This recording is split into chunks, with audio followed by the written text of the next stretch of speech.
Ricmotech, high-performance sim racing equipment. There's only one place to go, Ricmotech.com.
Howdy, everybody, and welcome to the Ricmotech World Challenge here at Daytona International Speedway, presented by Proforma Elite Texas Graphics.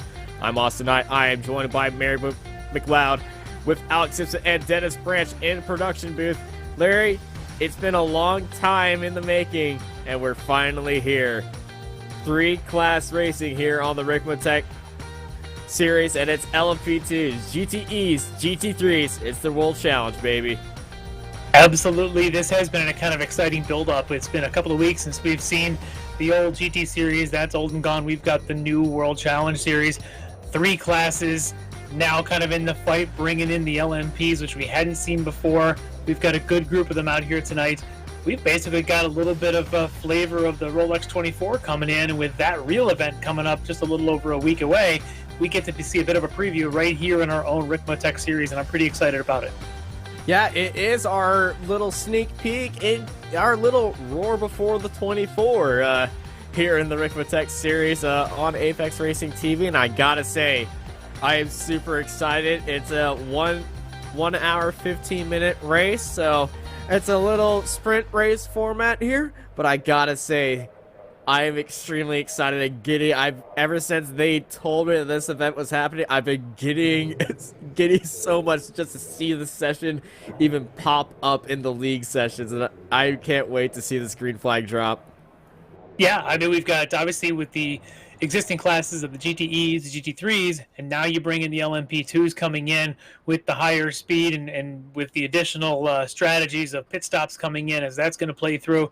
And with the new cars this season, and I talk about cars, we know that we've all been excited about the Lamborghini coming into the GT3s, but I think there may be another one that you're pretty excited to see that might be making its debut here in the Ricmotech series tonight.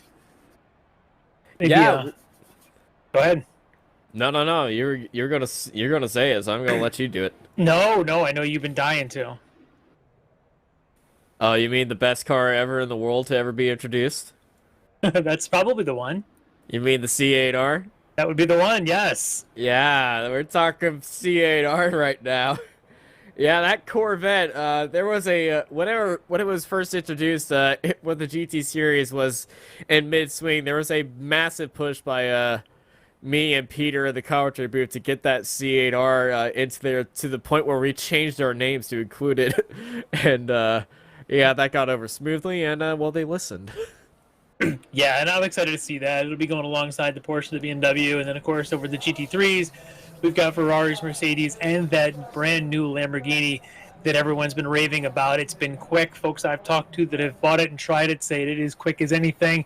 We'll be seeing some of those running here today, so very excited to see that, mixing it up with our LMP2s out there that'll be lapping around at all kinds of crazy speeds at the classic Daytona as the sun's going down tonight. It's just going to be really exciting for us. Great way to kick off this World Challenge series.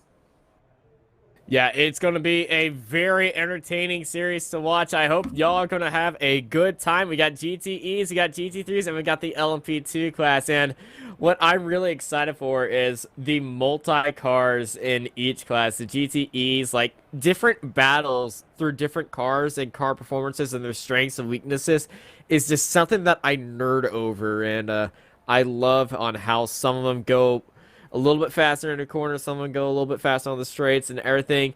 But we're here at Daytona Road Course for y'all who are watching who have never been around here. We got a track guide for you. Welcome everyone to Daytona International Speedway here in beautiful sunny Daytona Beach, Florida. Great to have you with us as we provide your track guide today around this 3.56-mile road course. We will start our guide today from the beautiful 31-degree banking here at Daytona. That's right, the world center of racing, where speed and agility and endurance is what it's all about. Coming out of the NASCAR Turn 4 or Turn 12 of the road course, we're going to pick up some speed heading down to that stripe here at Daytona as we cross the starting line and head down into Turn 1. Boy, this is a busy corner, heavy on the brakes here, down through the gears. With traffic, this corner can be very difficult. You want to get a good launch up off this turn here as it takes you into Turn 2. Very slight little S section, and then down into Turn 3 here, the infamous International Horseshoe here at Daytona. Tight apex corner. Want to get right out to the outside there to get a good launch, get some speed up through this very fast internal section of the road course, around Turn 4 here, and ultimately down into Turn 5. Heavy braking here, late apexing corner, let that car rotate, get right back to the bottom, and track it right out to the outside. This will bring us to Turn 6 here. This will bring us right back up to the banking as we come down off the brakes and get right back to throttle. Very difficult there, off camber and very slippery. Tough turn to get that traction to bite as we come back up onto the 31-degree banking through Turn 7. Of course, this section right here is the best opportunity for overtaking your competitors, as there is an enormous amount of slipstream here at Daytona. And coming down into the bus stop, you'll see a lot of changes in position happening here. Down through the gears, smooth entry into 8, through 9, through 10, out of 11, and then ultimately up the banking into Turn 12 as we pick up speed once again to head down that very fast front straightaway. Boy, you'll see a lot of overtaking happening here at the ends of, at the end of a race, certainly for that finishing lap, as this is where it all takes place. Drivers 2, 3, 4 wide sometimes, trying to take that victory and walk away with a win from the World Center of Racing. Thanks so much for being with us. There's your track guide for Daytona International Speedway.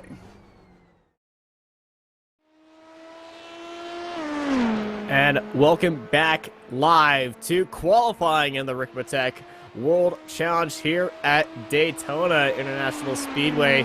After that wonderful track guide, we're looking at Garrett Holland, a few other drivers around the field. Andre Saunders in that BMW GT3 prototype. Stealth black, I must say. And you can see some of our drivers in the right-hand column. Yeah, a couple of them running the camera feeds on them tonight, so we'll get to see their joy as well as potential frustrations firsthand. It'd be kind of cool. Great to see their setups, of course, as always.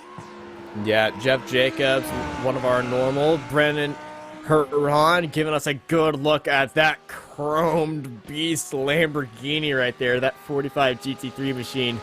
Oh, that's a beauty of a car.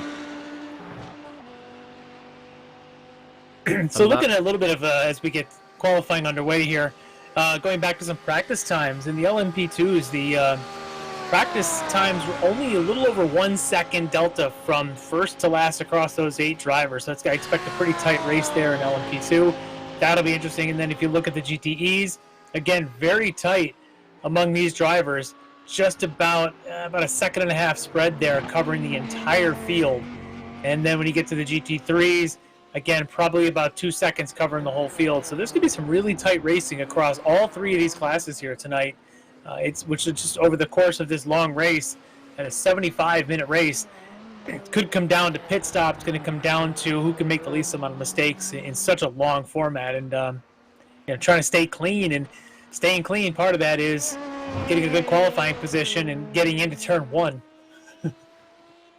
Yeah, turn 1's going to be very tricky. It always is. It's that hard left, very gradual braking zone, and very tricky on the brakes. I know the GT3 cars have a bit of the easier time with the ABS, but every other car, you're going to be seeing them modulating the brake throttle and the throttle, trying to get that car around, and you might see a little bit of unfortunate lockups going in there as we are having our first times come in here, and these are the LMP2 cars, with Andrew List putting in the first time and the fastest time right now. And there goes Elvis Rankin in the GTEs to put down his fastest time at the 1:39.3.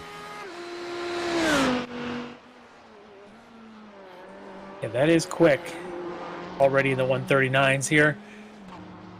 Like I mentioned, though, it was tight in practice.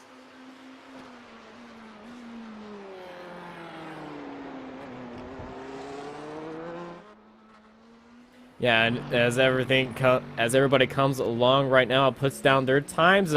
We got a good spread of GT3s and GTEs and LMP cars, and I must say that we could start seeing those times separated with each other, but the times that these top guys are putting in. Elvis Rankin 3/10 ahead of Allen.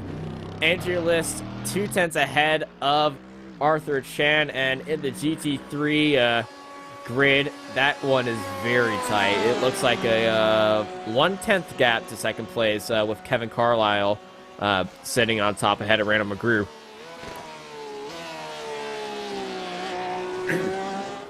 Yeah, they were down into the GTEs were down in the 38s in practice. So again, as they get through their qualifying sessions here, expect to see some times continue to drop. But just looking at those LMPs, just 1/2 second covering the top 6 there. That's just top 7, 8/10 covering the entire 8. That's a really tight mix there in that group. Yeah, really tight. Look at the time right now, 1/100th of a second separating Arthur Chan as he takes pole position right now with 10 minutes to go in qualifying.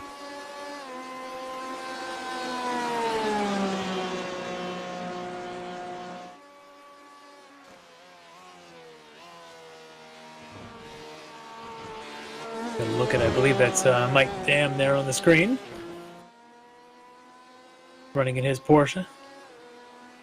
It is. Yeah, Mike Dam, his first lap wasn't a valid lap. He did cut the course, so they are going by the iRacing standards of if you cut the track, it's invalidated. So he's currently on a second lap right now. I believe it was the bus stop, which is probably going to be the bane of a lot of drivers' existence if they're going for a clean lap as Mike Dam puts down, comes across the line, and that one was also invalidated.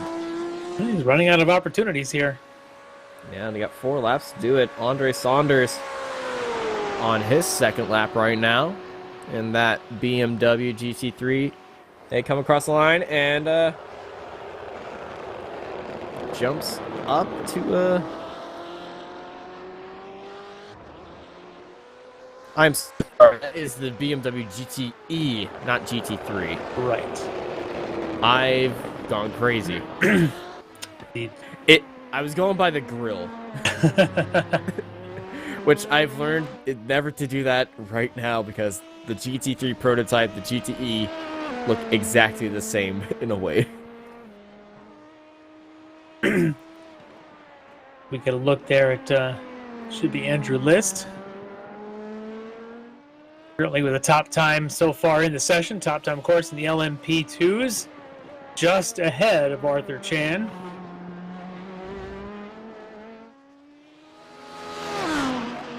Down in the 32s. Andrew List, 32.9, just a bit ahead of Arthur Chan, and they both have one more lap to fight out for this pole position fight. So we take a look at our LMP2 and GT3, I believe our leader. And you can see GT3. Arthur Chan, of course, with the cam there, looking at the real Arthur Chan on the screen. Yeah, right under his car camera. He's also sharing his LMP2 screen with Russ Ruddick. Live, you can see live look in there from Canada. Yeah, glad we get our cameras up there in Canada, and all of our drivers right now. As here comes Arthur Chan. Andrew List went into the pit lane. Obviously wasn't happy about that. Does Chan take it? No. Does not improve. Almost identical lap time to his previous lap of a 1:33 flat. That was a 1:33.03 for Arthur Chan. So they're close, extremely close. It's to where, you could be, Arthur could be a 10th up in a couple, one sector, 2 sectors, but losing it in another sector when you're that close. That's usually the way things go. These guys are going to be right on top of each other. Yeah. These two are going to have a fight throughout this entire race, and with Daytona, it's not going to be just them. I believe the top 5 are going to be within an entire pack, and when they hit the GT3 traffic for the first time, it's all going to go into its own. Can these 4 minutes go by faster? I just got the biggest smile on my face right now, which is just, please. It's going to get crazy. Great shot of Mike Taylor there. You got Jordy Fike here, again, in that beautiful new Corvette. Yeah, I can't get enough of that Corvette car. Even if I'm not driving it, it's just so beautiful to look at. It and looks a whole lot better in race car trim than it does in street car trim. I'll leave my opinion at that. I'm going to second your opinion. My neighbor actually has a C8, and I sat in it, and I'm just like, the race car version is better. It looks really good as a race car. Yes. Sounds good too. It sounds amazing. But riding on board with Jordy. Transition to mid-engine definitely helped out Corvette and their performance. So, especially all over the 2020 season, that was a very historic year for them. So Jordy currently sitting 15th in that class of GTEs. Hoping to get himself moved up a little bit. Out here currently, Elvis Rankin, new fast time for the GTEs, 139.124. So we're looking at Schwenke. He was diving into the pit lane.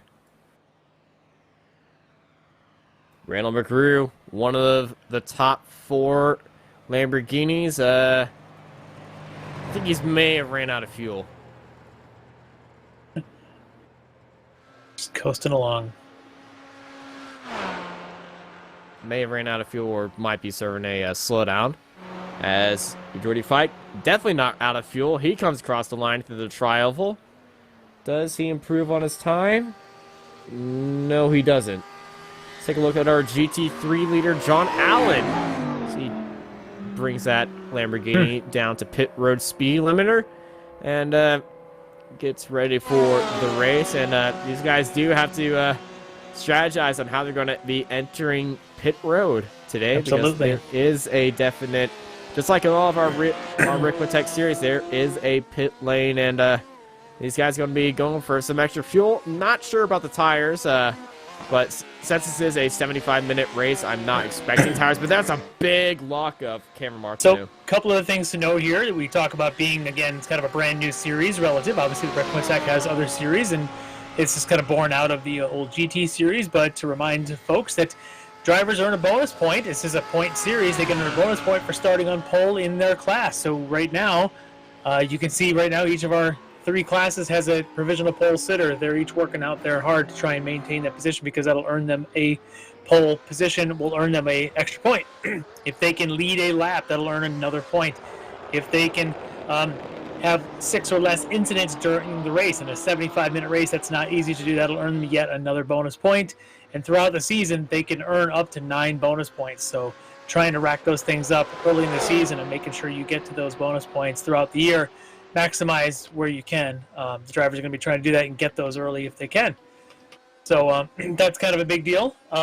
Also, I think I noted here in the series that in this race, perhaps, that the LMP2s might need 2 stops in this race.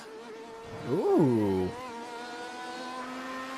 That is very interesting. Yeah, you definitely don't want to be They can go for, estimated about 30 minutes for each fuel tank for an LMP2. We have a 75-minute race. Yeah, with an hour and 15 minutes, that is definitely going to be halfway. So fuel management for the LMP2s going to be crucial. And when they're going through these GT3 cars and GTE cars, it might be a... so we got a EOL out there for one of our drivers. And they're going to be set to the end of the line after dropping below the yellow line. And... that is going to be very unfortunate for that driver right there, and not sure who that was for, as our one of our graphics was blocking it, but we're going to try to get confirmation on who it was. There's Kevin Ford and his BMW. Funny thing about Kevin, came in and quote, no practice at all today, but he's going to give it his best.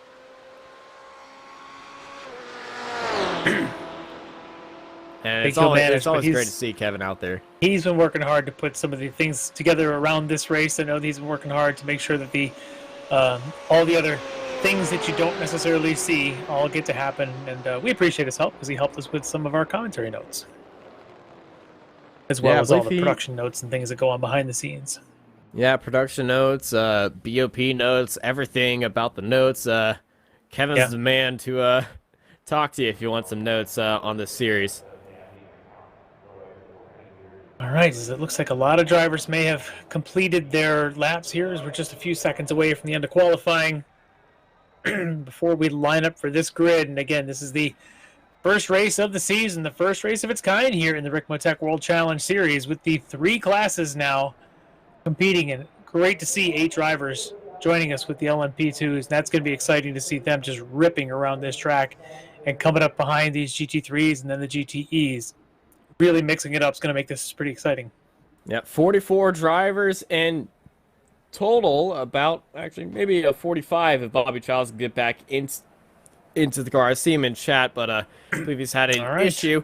Andrew List takes pole position in the LMP class, followed by Arthur Chan. Tyler Guillemette in third with Chad Parker, Dean Cox, Brian Rees, Brandon Whitworth, and Derek Holland in the 8th spot in the LMP2s. Over to Larry for the GTEs.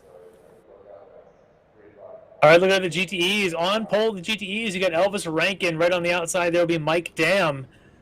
On the second row, Nathan Manning and Cameron Martineau. On the third row, Shunsuke Kuno and Jason Allen. Third row is going to be Mac Miller and Jennifer McDonald. On the fourth row, Travis Schwenke and Tony Kernan. Fifth row, Evan Wood and Jose Dolelo. On the next row, Andre Saunders and Jason Ashton. And that'll be followed by Jordy Fike and Baron Glover. Last row in that group, Russ Ruddick and Kevin Ford. Taking pole for the GT3s is Clifford Eben and John Allen in second place with Kevin Carlisle, Randall McGrew in fourth, followed by Kyle Burney in fifth place. And behind them it is Evan Pecool, Chris Thorman, Jeff Jacobs, Jason Burney, oh, there they go, Steve Daniels, Brendan Huron, Edgar Santinelli, Greg Brockway, Mike Taylor, Scott Brooks, and Cameron Tucker in 17th, followed by Michael Key at the end of the grade with Bobby Child starting for the pit lane if he can get...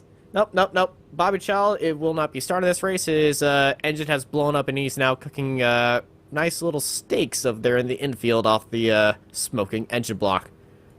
Or his PC. All right, so the drivers are getting... hopefully Bobby's PC gets fixed for next round. Let's hope so. So the drivers are getting the last-minute instructions about the start procedures here. It'll be a split start with the LMP2s and then the GTEs. Then, of course, the GT3s behind them, each getting their fair share start, which means with 3 classes now, it's going to be even closer before the LMP2s catch up to the back of the field and start fighting through, and before the LMP2 leaders catch the GT3 leaders. And that's when the excitement to me really gets going, is when leaders start passing leaders. When leaders start passing leaders who are battling for the lead, it's going to get a little bit more of a push and barge, especially if everyone is just keep going, as we're starting to see everyone start rolling off. You're going to start also seeing some separation in the grids. The GTE cars have now just started rolling off right now, as we got our LP2s on the left side. They're just now entering turn 3. GTEs now just entering the bus stop chicane. And our GT3s, well, they still got to wait until they get the go-ahead from our race sponsor. So 3 race starts here today. Oh, man, I hope the boys in the production booth are going to be on their tiptoes. And I know Alex and Dennis are always on their toes. So here comes the GT3s out there. But lights are off of the pace car. Once those stands start on the left, they can go, and they must go before the grass starts in the tri-oval. Ladies and gentlemen, I hope you're ready, because it is a World Challenge beginning here in the Ricmotech World Challenge Series presented by Proforma Elite Texas Graphics. It's green, and we're going racing as Andrew List puts the pedal to the middle of the LP2 field is underway. What a jump he got, as he's going to dive into turn 1 all by himself. They're going to go single file. But behind them, the GTEs are already starting to queue up as the LMP2s have nice gone single file. They're playing nice there. We'll see if the GTEs do the same thing, as they are paired up nicely, coming around the last bit of the oval here. And here goes the GTEs. Elvis Rankin holds the lead as they cross the line through the tri-oval, as the LMP2 cars absolutely clean start and racing into turn 1. And here comes the GTE field. They're not quite as clean. There's a little bit of side-by-side action already going on there. Oh, we got an LP2 round in the wall. That's Tyler Giomet. Already a little bit here with the cold tires. First lap out. But your leaders are going to be like this for a while, I suspect, here without the Chan and Andrew List. These guys are nose to tail already as they go out on the banking towards the chicane. And here comes the GT3 field. It's a very deep dive for most of the Lamborghinis leading. And you can see the different light packages being used by some of these Lamborghini drivers. You got some of them using the sprint package, some of them using the blinding endurance package, and it's getting very tight right there on that hairpin. It is really tight there in that GT3 field. But just look at the, speaking of tight, Arthur Jan Angelis side by side for the lead right now, coming out of turn 4, and to complete the first lap of the World Challenge here. And the first lap of this 1 hour, 15-minute race. Chan on the outside, List on the inside, side by side they go, heading into turn 1. Arthur Chan just holding around the outside, but look down the inside. Andrew List going to take it down low and take the overall lead. I think they both wanted to lead that first lap and have the bragging rights for it, but in this case, it's going to be Andrew List. it was going to be Arthur Chan came across the line first, but heading into turn 1, it was Andrew List out of the exit. The starting line is a bit before the braking zone, so that one did go to Arthur Chan. Elvis Rankin leads out the GTE field by 8/10 so far, and oh no, Arthur Chan's had an issue. Chan's off the track. To catch up to that one in a minute. As you can see, our GTEs, as they come back on the infield for their second lap. And just look at the GT3 field, nose to tail with each other, very tightly packed. I know this isn't a NASCAR race, but it's certainly looking like a NASCAR race on this. Oh, look at the third place of McGrew trying to push his way down low on Carlisle. Carlisle being held out there to dry on the outside. They're going to go side by side through this little S section right here. And the 33 of Bernie in one of the rare Mercedes in the field, sending it down the inside of McGrew for third place. Showing the Mercedes still has a little bit to fight here with these Italian Lamborghinis, or I guess German-ish Lamborghinis. Showing that the true German car can actually still fight with them. And he's going to stick in the mix. We'll see how well he's able to manage his tires in the long run. But he's certainly going to stay right here in the middle of this field of Lamborghinis around him. The Lamborghini's all around him, and he's stretching that Mercedes legs. And, it's going to be a very odd sensation when you see some of the older GT3 cars passing the proper newer GT3 cars. We see Elvis Rankin flashing the lights as he's just pulling way farther away from Cameron Martin and Mike Dan right behind him. Yeah, I didn't see what happened, how he was able to build such a lead, because for qualifying and practice, there was not a huge gap on times between these guys. Mike Dan and Cameron Martin were very, very close on time to Elvis. Elvis, though, here in his first lap, able to clearly build that big margin, and that's kind of what you'd love to be able to have. Then you have your pick and choice when you start fighting through any kind of traffic up ahead. And when you've got 44 cars on this track, traffic will definitely be an issue. We'll see if Mike Dan and Martineau can make any kind of ground to catch up to him. But there was an incident in the GTE field, and I believe that might have been up there near the front. There might have been a little bit of packing up with a few cars that might have started around turn 6 or to the bus stop. All right, yeah. We also have a few drive-through penalties going on. Car 727, and that's Kevin Carlisle changing lanes before the start-finish line. So the second place in the GT3 field getting pulled over. Oh, man, what's that? Dicey here in the infield here in the GT3s. There's a car on the outside that they almost smacked into them. And Kevin Carlisle needs to make this lap count because he's going to have to serve his pit stop and his drive-through penalty. Yeah, it's not. You can't do a pit stop during this. And he just earned himself another extra pit stop that you can't do anything with except serve the time.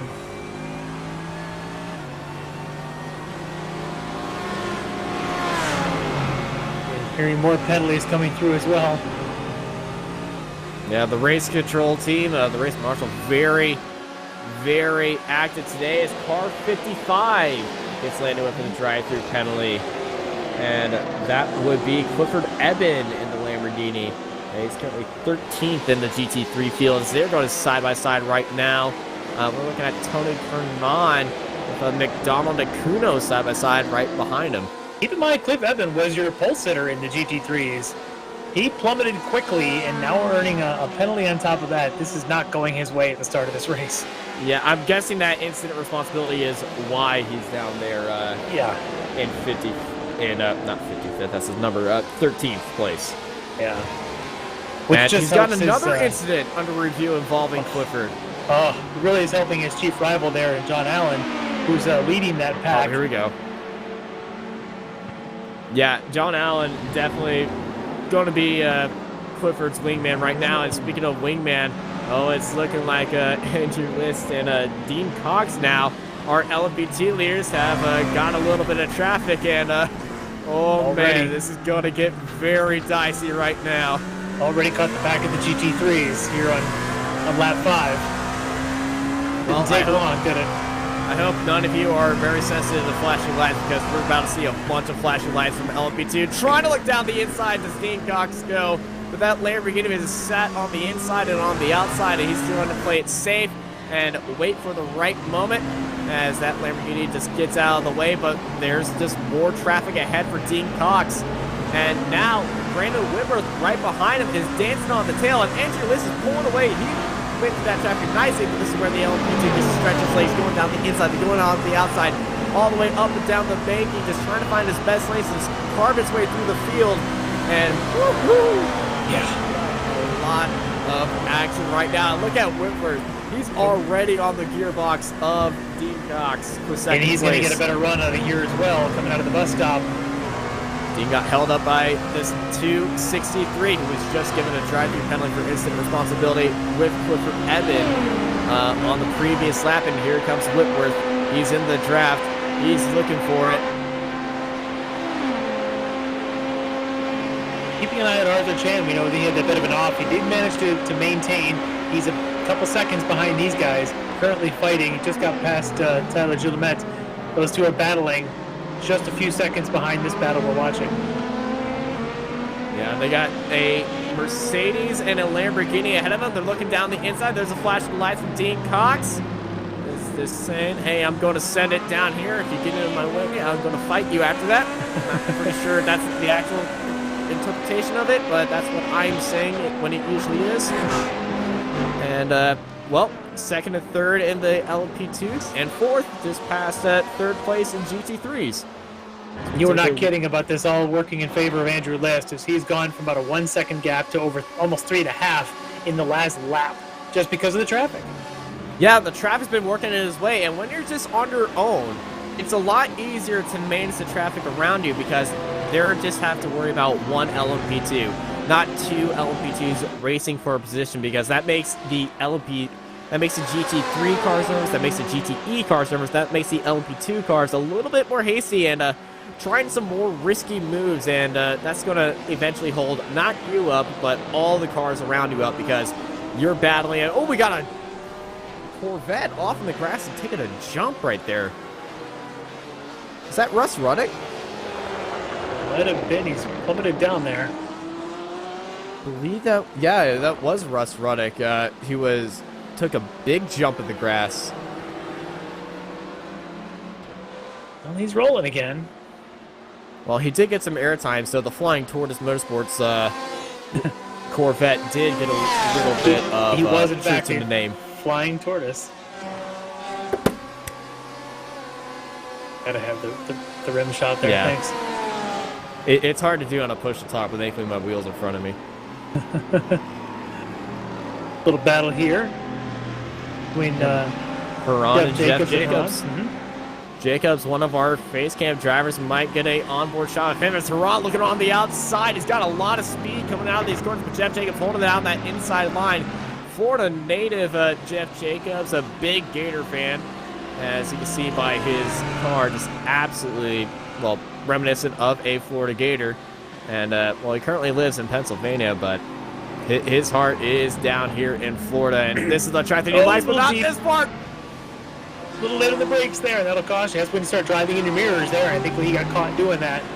Yeah, driving in his mirrors, being blinded by his mirrors by that bright endurance package of the Lamborghini right there. Yeah.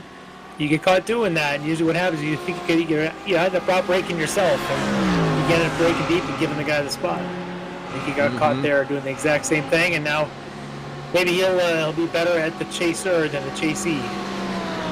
Some drivers like being behind somebody. They get a better view of when they're going to brake. It's a lot safer for them. They don't have to worry about being dived down in every single corner. It just gets them into a better spot. But I feel like that Lamborghini just had some advantage right there, and Jeff is just trying to fight that advantage with his own driving. As let's take a look back at this battle for a second.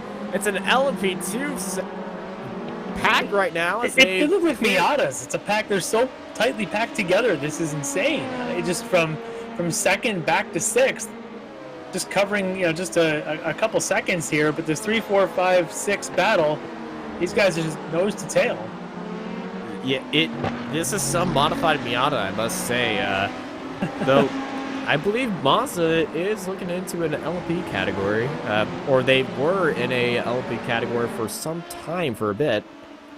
And so, Miatas do kind of belong up here. This does look like a good Miata race, but man, this is a good race. And also an update on Clifford Evan. He was our GT3 pole sitter, but he did get an EOL at the start of the race. So that's why he was down there, but he also had an incident, which, drive-through penalty, so not the best race All for him. making sense, but still not having the day he wanted, I'm sure. Yeah, He no. signed on to his rig earlier tonight. When you sign on to the rig and just like, do you have an expectation that it's like, I'm going to be the best, going to do everything? But we do have a replay of Tony Kernan right now, and this is involving the numbers. Oh, it's a big lockup for the Porsche. Porsche doing Porsche things. Yeah, Porsche's brakes, just showing you. Sometimes those brakes are a little bit too sensitive, and the GT3s, they don't have to worry about locking up the brakes that much as they have ABS. As, oh my, three wide here. There's a whole lot of bull right there in that I love a good bull ring, and, well, these guys throwing in an absolute bull ring. Herlon, Carlisle, Taylor, Santinelli, Tucker, as it's a Lamborghini pack, as Edgar Santinelli diving it into the pit lane. The others will continue the fight as they're going to go diving into turn one. And, getting this treacherous turn one. But these Lamborghinis look extremely stable, very quick through that turn one complex.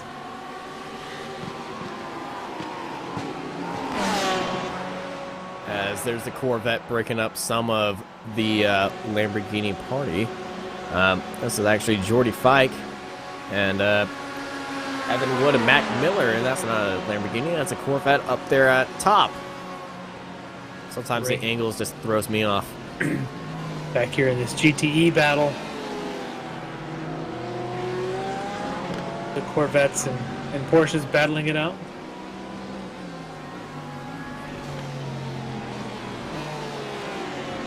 Pretty good battle here. This is a little, a lot of the Porsches in here, but the front six all dominated by Porsches, but behind them it's a pretty good intermix with the BMW, the Corvette, and the Porsches.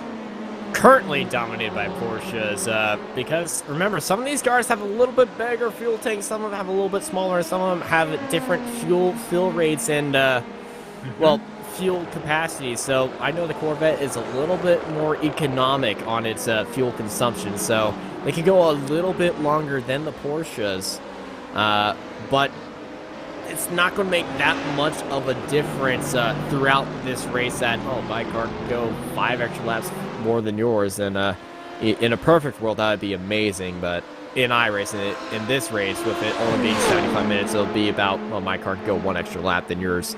So it could be cleared out of a incident of a tight pit lane exit, which the exit of the Daytona of this pit lane here is so crucial to a good outlap that it is so easy to mess up and not only ruin your race, ruin the race of a car coming out of pit lane, or ruin a race of a car coming out of turn one if you hit that bump a little bit wrong way and shoot your car across the nose of somebody else and get a lot of smack on the radio. I'm not talking from personal experience. Yeah, it's a bit of a treacherous deal coming out of the pits here. We're with 44 drivers tonight. We're going to see a variety of lines coming out of there and see who can do it right and who can do it wrong, and who can blend themselves into traffic the right way. There at this corner where you just see the LMPs come ripping through. That's that blend point. Who can do it right? And we got a penalty for Tyler Gilmet. Incident responsibility drive-through for the 6th place in the LMP2 car, and well, he's not going to be happy about that. The race marshals very, very quick to hand them out tonight. That's several we've seen now. Maybe 4 or 5 different penalties given tonight. I think it's 6 if we count qualifying.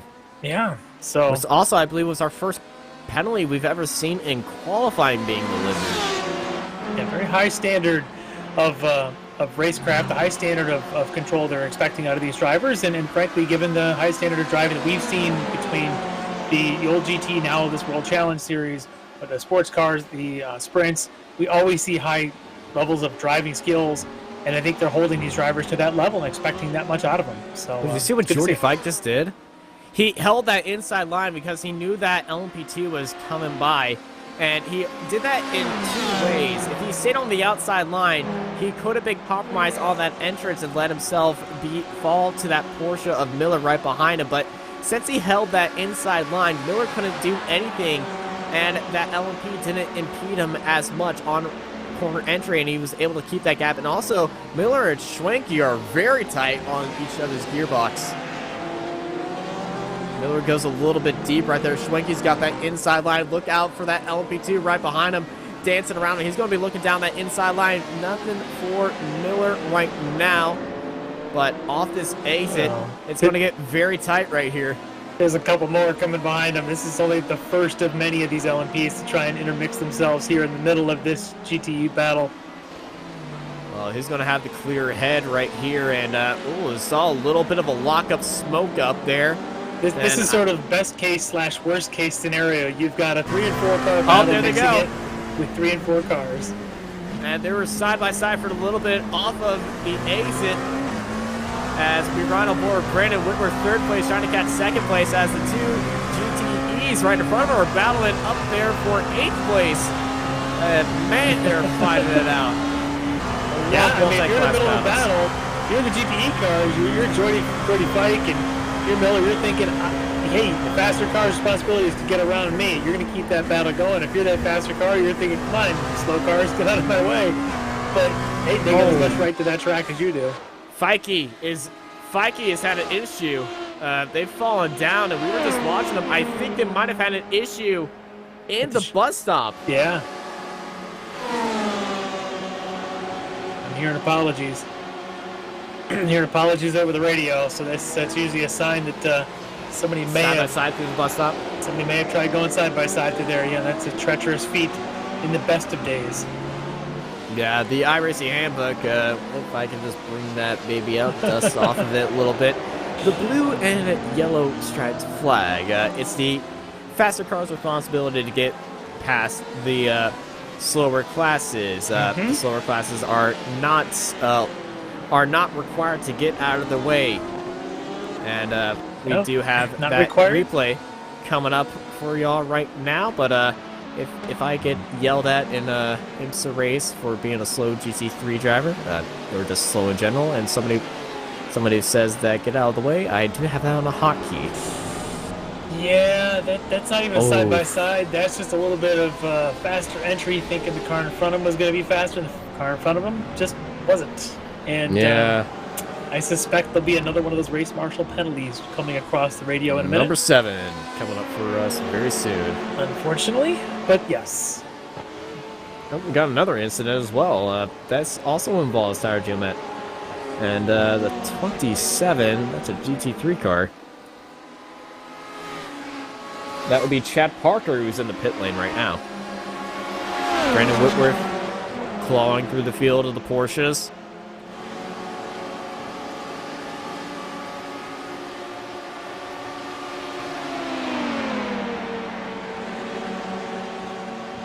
And just look at this LMP2 fight we got going on between Whitworth and Reeves. And knowing that Arthur Chan is right behind them.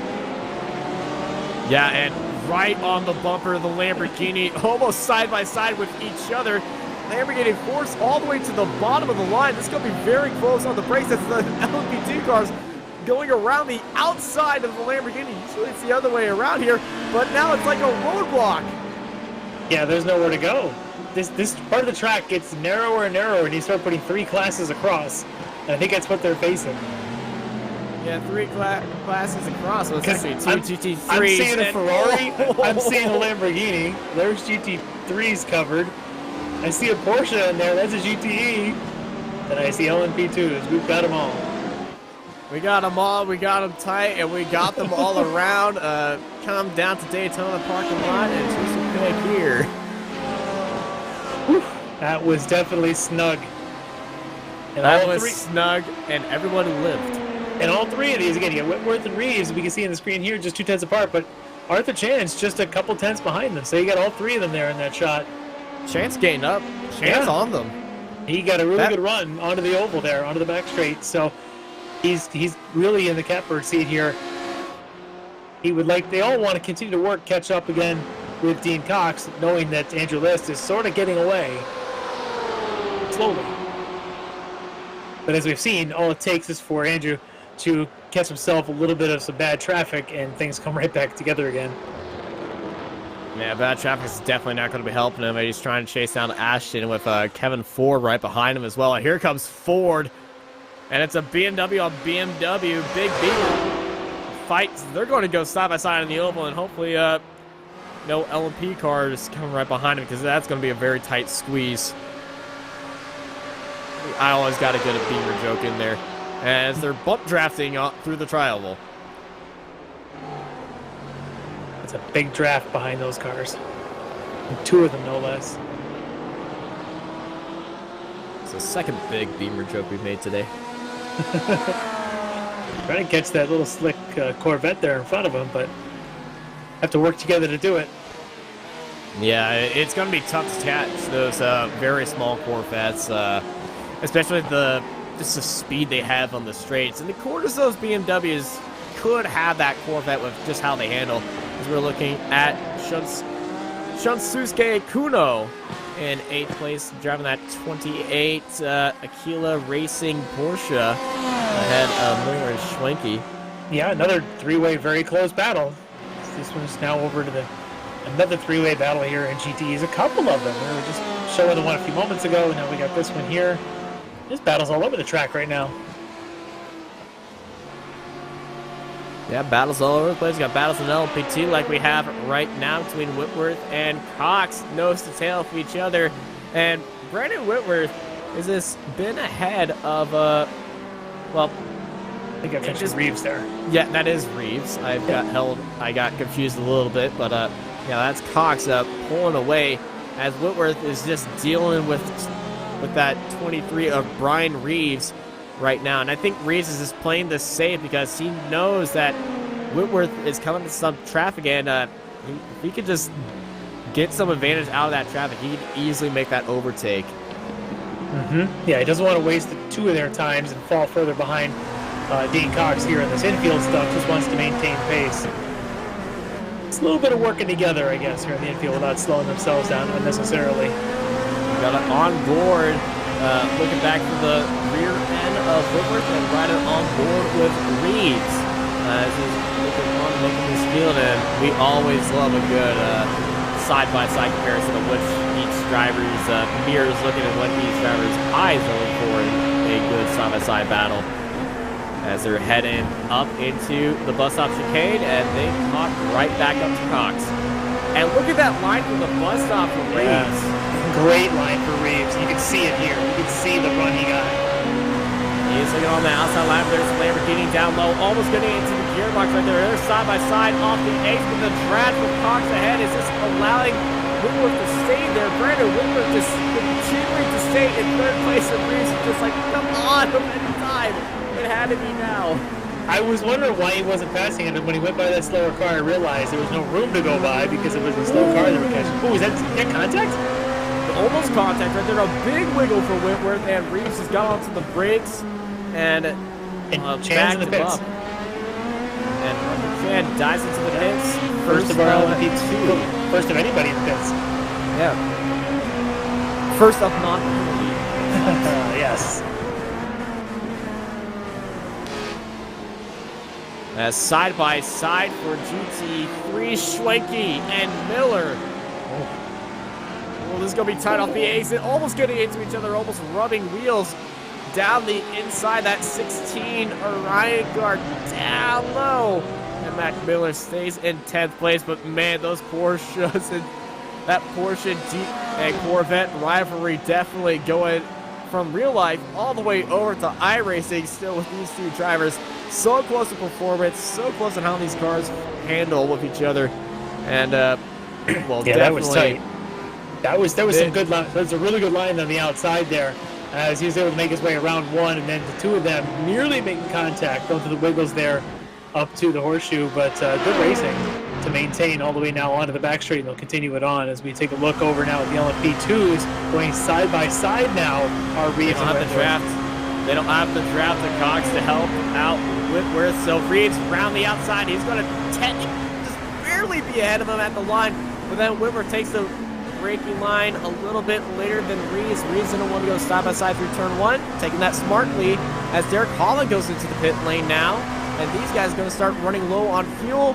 Whitworth down low of the 101 GT3 leader of John Allen, who is leading by 3 seconds right now. That might have been what Reeves was doing as well before.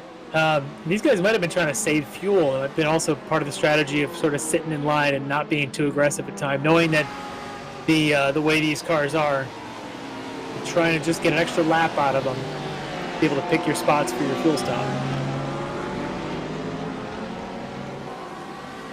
Let's wait and see when Andrew List, the leader in that class, leader overall, when he does decide to make his pit stop, as we're now working lap 18. I think it might be about right now. He's got a good gap, and he's approaching that point, and he's actually slowed up by 4/10 right now for Andrew Sometimes List. all about that track position. You know, if you're stuck in that traffic, if you come up behind these guys, for example, and you're that LMP2 car, you can see them as you come out of the bus stop. You realize you're going to catch them next lap. You might just dive right in. Whereas if you just cleared a pack like this, you might think about using that extra lap to get a full good lap in unchallenged before you come in for your next stop. Well, Andrew List continued for another lap this time as we entered 28 minutes, and we got a note in our driver's notes that the LMP2s are looking for 30 minutes of fuel. So he does have another lap, but it's a big off track. A little bit of an off track right there for Andrew List, but I feel like that is just a opening corner incident and nothing that should be looked into. But Andrew List on his own. It cuts into his lead though, doesn't it? I think it's increased his lead. He went from 10.5 seconds to 11 seconds. So yeah, we'll see how that works out for him. Yeah. Meanwhile, back in the GTE ranks, Mac Miller sitting on the back of Schwenke and Kuno ahead of him. These guys continuing this battle. Porsche, Corvette, Porsche right now. And Schwenke just doing as best he can to stay with Kuno, and who is incredibly fast. And one of the overseas drivers we have racing in the land of the rising sun of Japan, as Schwenke cuts that corner a lot, throws up some dirt. That's going to be a very dirty windshield for Miller right behind him. Part of the strategy, make it so he can't see you. Keep chucking some dirt up on his windshield.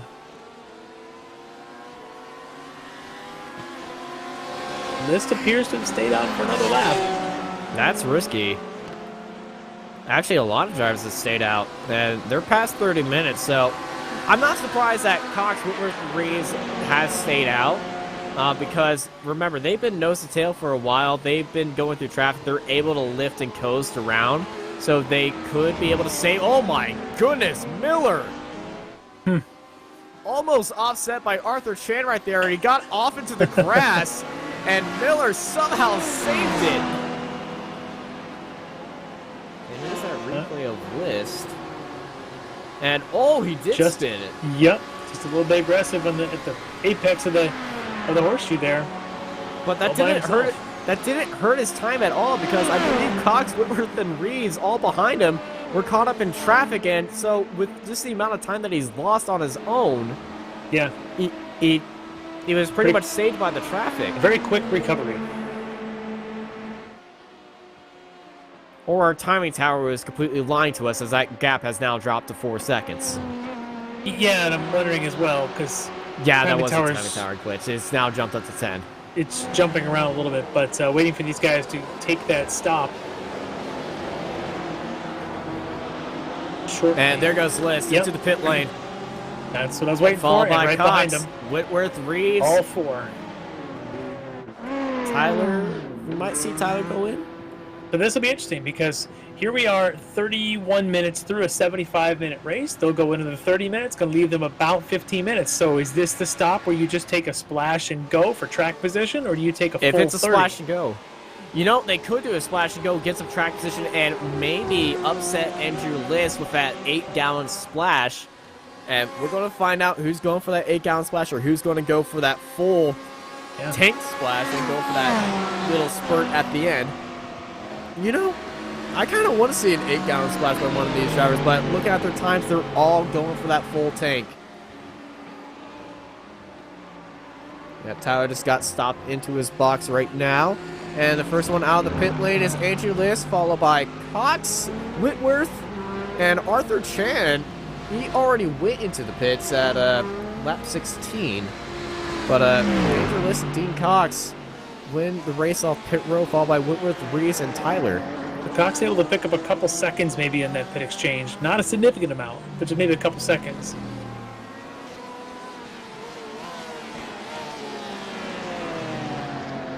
Okay. Well, we still get the second pit stops are going to be key too, because the other strategy you could do, knowing you have to make an extra stop, is you could take a full load now, and then your second stop's a splash and go. You could take a partial and sort of split the difference as well, right? You could do a partial load now and then a partial later, or just take a minimum now and take a full load later. You can kind of do it either way, depending on what you think your traffic's going to be like coming out of the pits. Speaking of traffic coming out of the pit lane, we got a Porsche coming out of the pit lane right into the GTE field, and it is a wide field as well. We got two GT3s up there, and if you've seen a traffic jam on the highway, this is what it looks like on a racetrack. It's a very expensive traffic jam right now. Very expensive, and a lot of stress going through A, some of these team owners, and B, some of these drivers. But I can tell you who's having zero stress levels right now. Us enjoying this race. And speaking of zero stress level, look at Arthur Chan. Look how calm and composed he is right now. Honestly, he just looks like me working on a spreadsheet, working from home. I mean, just sort of there's like a smile. He's loving this. He just tried swinging around the outside of Cox for second place, and he felt very nice about it. Had a big smile right there. As he's dealing with some forced feedback right now. As this camera's shaking around, but it's a physical life when you run with a direct drive wheel. I can tell you that. And I know exactly the place where you can get a good direct drive wheel. That is Ricmotech. Absolutely. Get yourself set up with all of the good things at Ricmotech. Time for an upgrade.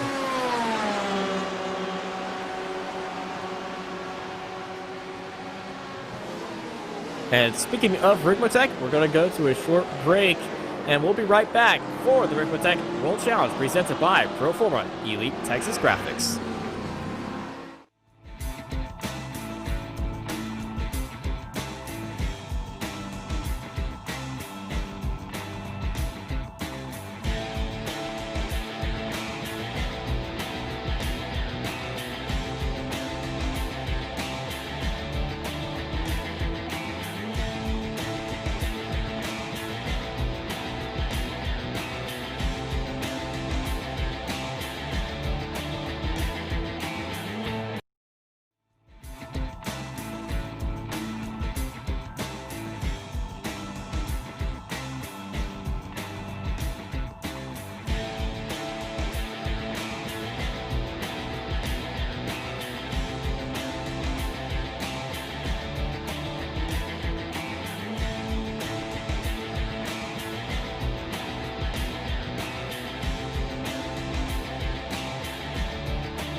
Ricmotech, high-performance sim racing equipment.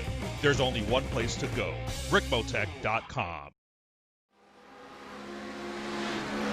Welcome back live to the Ricmotech World Challenge here at Daytona International Raceways. We're currently looking at, some interclass battles and passing a few other classes. That GT3 Lamborghini in the 45 of, I believe that's Haran right there, who's actually able to stay with the GTEs on the straight. And to stay in the draft as Kevin Ford holding down the inside line of Andre Saunders for 14th place, as these two are going at it with each other. Yes, they are. Oh, no, Kevin Ford's off! He's got a little bit off on the brakes. You saw a wiggle from him, and I believe that was just on his own. Hard to tell. They were really close. Couldn't tell if maybe there was a bit of a touch or even a bit of a net code there. It might have been net code, but there was no touch that I could see, so it was either net code or just brakes, braking. Well, I tell you what has gone on as we've jumped over here to our LMP2 group is that Chan has closed up on Cox and Chan have both closed up on Andrew List, and suddenly our top three are now just a second and a half apart. As Dean Cox and Arthur Chan can now see Andrew List dead straight ahead in front of them on the track. Andrew List went a bit wide in that braking zone. Here comes Cox and Chan as they're closing in on a GTE in front of them. And I'm still not convinced that Whitworth's side of this either. List sends it down low. He's just trying to make through that traffic there as fast as he can, knowing what's on his heels. They're going to catch him at the bus stop up there. Yep. And Dam is not going to. He's not going to make this hard for them because he's not battling anyone right now. But still, he's an obstacle.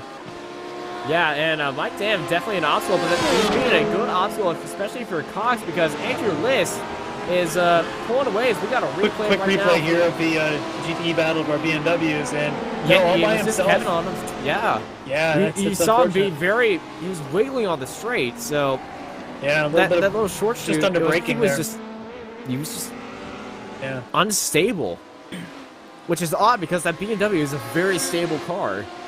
So Andrew List, they're able to get out of the bus stop a little bit ahead of these guys. Managed to just a little bit of daylight now between himself and Dean Cox to Arthur Chan. But still just a second and a half separating the top three there in LMP2. There was a Lamborghini at the entrance of the bus stop that they caught, and Andrew List is just barely staying ahead of them. And speaking of another car, Andrew List has caught up to Elvis Rankin, and we have the two leaders of two classes side by side right now. Get your photo copiers out right now because that is definitely a photo-worthy moment. They just caught Mike Dam a moment ago on the previous lap, and now they're catching to the first place in GTE and Elvis Rankin, showing you that about that 4-second gap it currently sits in GTE between Elvis and Mike. Yeah, Elvis definitely managing the traffic better than Mike and just able to put in lap after lap after lap of just dominance. As here's Mike just holding out that outside of the Lamborghini, and he's got to give a little bit of room to that LMP2 right behind him. He's trying to get around a GT3 while trying to give up a spot to the LMP2 all at the same time.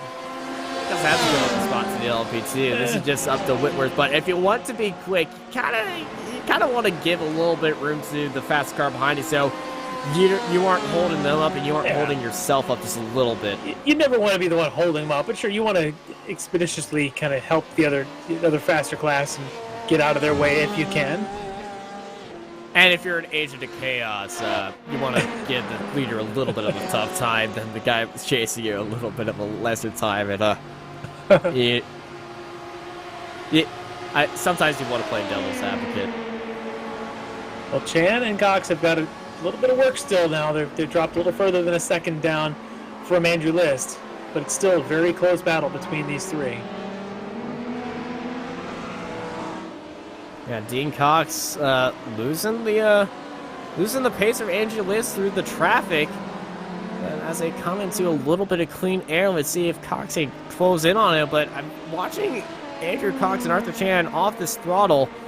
They're getting a little bit loose as the back end has a little bit of a wiggle. And it just seems like they're getting a little bit more aggressive every time as they just see Andrew List in the relative. And Andrew List already had that moment right before the fuel stops. We saw him have his loose moment at the horseshoe there. So maybe these guys haven't had their moment yet, and they're dancing with that devil. And if it happens to them, they're going to lose all the momentum, and they'll be their own 10 seconds back. So they've got to be careful with that. A lot on Jeff Jacobs right now, and this GT3 car of Jeff Jacobs is going to be right after the bus stop. Oh, hello, Brakesville. Angelis as he gets hard on the brakes. Here comes Cox and Chan. They were completely unobstructed, were Cox and Chan. In fact, if anything, they got a bit of a draft coming out of the bus stop. Yeah, And our top three are nose to tail. Oh, here we go. Here comes Chan.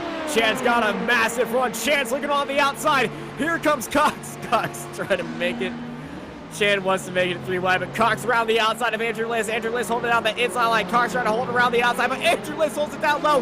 Here comes Chan on Cox. Chan can't make it work. Cox stays in second place. It is nose to tail LMP2 racing here in the Ricmotech World Challenge. And oh my goodness. Dean Cox had the nuts. nose ahead as they crossed the start-finish line, so he's going to get credit for leading the lap. So I think officially we've had 3 different drivers leading this race in the LMP2s, but not able to hold it as they went into turn 1. In fact, he drops back a little bit, but they're still nose to tail here as we approach the just past the halfway mark now in this race.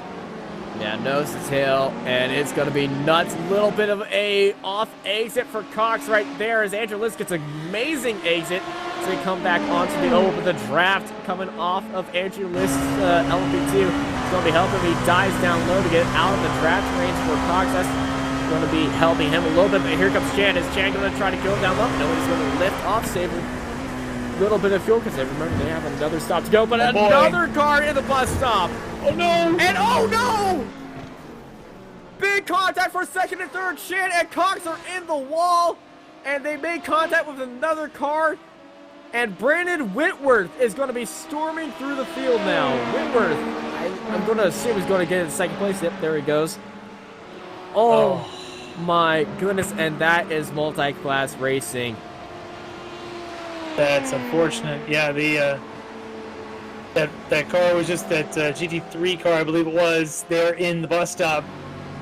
That was no one's fault. It was just he got pushed wide by Andrew Liss. He stayed wide. Yeah, and it's just he was trying to stay out wide, and I think he got himself offline a little bit. And unfortunately, he got a little bit loose there, and just everybody else had nowhere to go. Yeah, it's extremely unfortunate right there. We're going to get a replay for y'all very soon.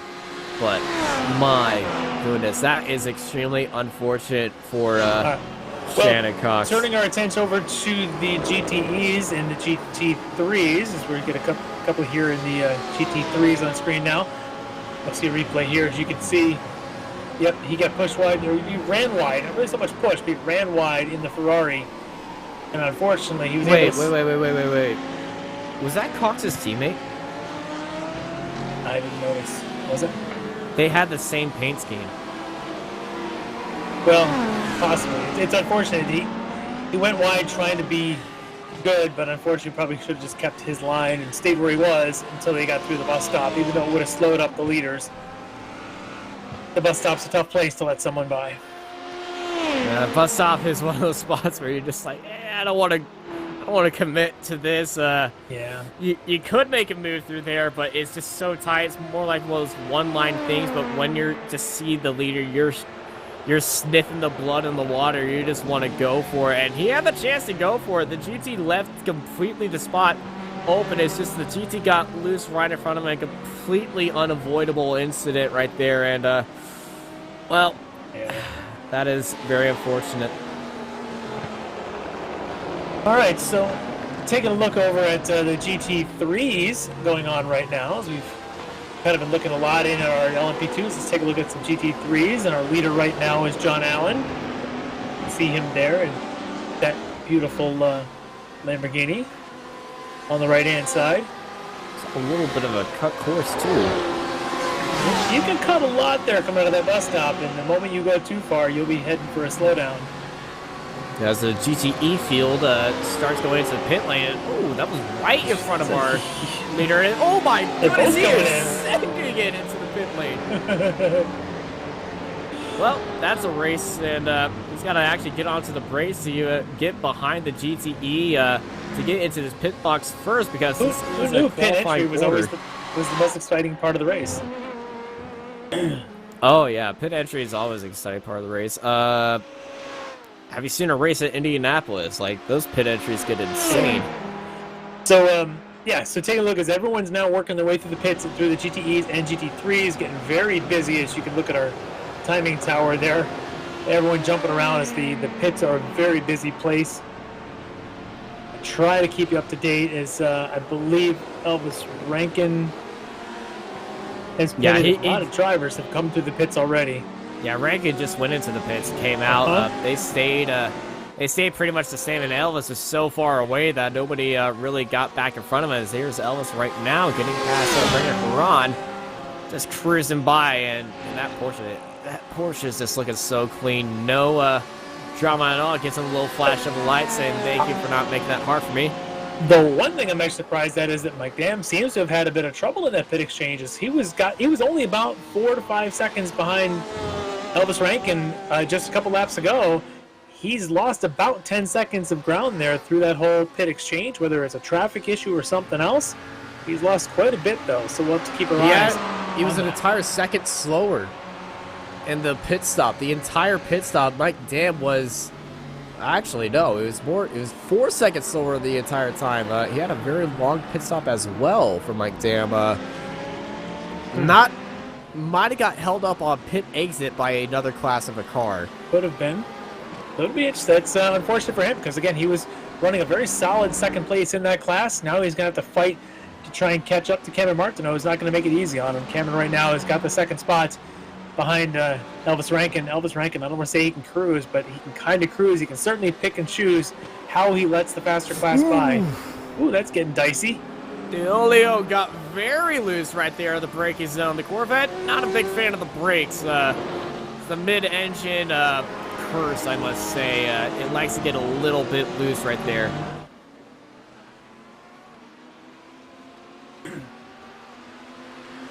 But he's definitely got the speed on the straight. He's got the draft. And Deolio looking for that outside line. It's a Corvette on Corvette battle right now. The Flying Tortoise car of Russ Ruddick side by side heading into the bus stop. Early breaks up for Russ. He's going to let Deolio take that spot. I just can't get enough of the C8R.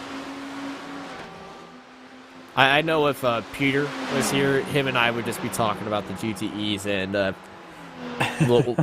I could tell you Dennis and Alex would just like force it onto another car. We'd still be talking about the GTE.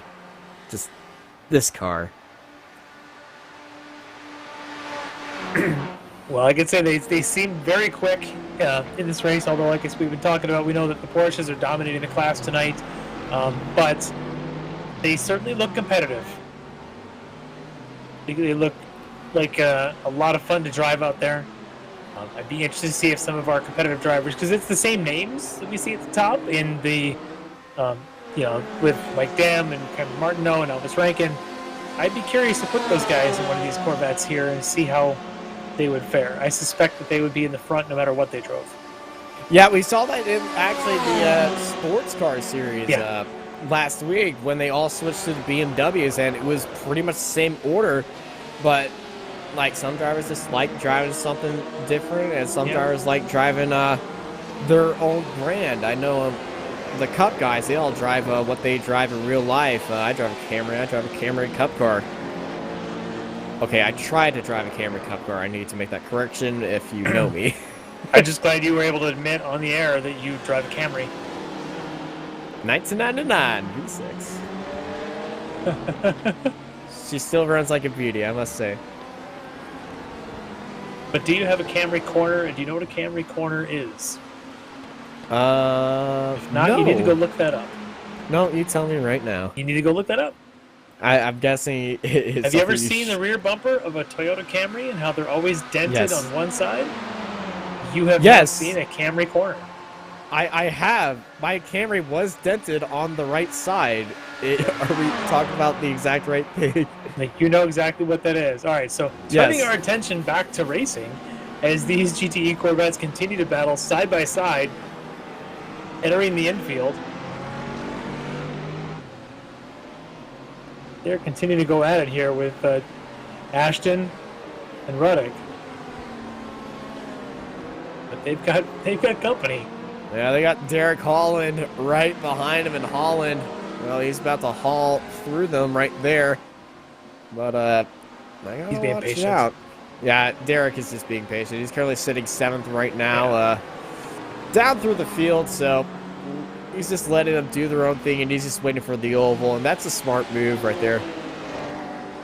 Yeah. No need to break up their battle right now. He's not battling with anybody. He knows that whether he gets by or not, he's probably not going to change his outcome too much. So he may as well let these guys have at it. That's a risky line for Russ Ruddock.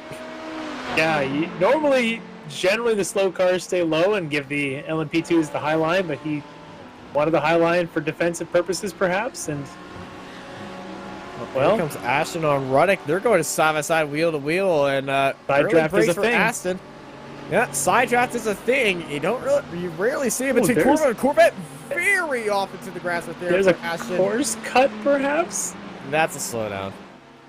No doubt about it. That's a slowdown. Yeah, that's what it looked like. Yeah, the second apex. Yep.